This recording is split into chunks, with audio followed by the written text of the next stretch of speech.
ليش أهلنا بس يكبروا بمروا بفترة إحباط؟ إمم. كيف فينا نتعامل مع هذا الشيء؟ أهلنا بهيدي الفترة بمرّوا بمرحلة اسمها empty nesting، يعني العش الفاضي، يعني كان مليان عصافير وطاروا العصافير. نحن كبرنا وصابن إحباط، لأنه ببساطة رغم إنه هو هيدا هدفهم وهيدي أمنية حياتهم، بس وقت ما نحن نكبر نتغرب لنشتغل ببلد تاني أو نتزوج أو نروح على جامعات بأماكن بعيدة، بيفضل بيت عليهم وبيصفوا لحالهم. يعني الطبخة اللي كانت لخمسة صارت لشخص أو لاتنين.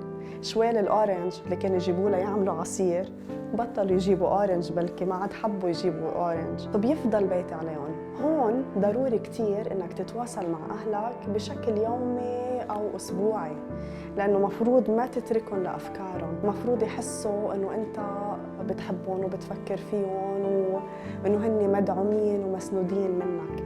وضروري كتير إنه الأهل يلتهوا بهواية بحبوها، أو إذا قادرين يفتحوا شغل خاص ليعبوا وقتهم ويحسوا إنه هن عندهم بعد شغف وشهية للحياة.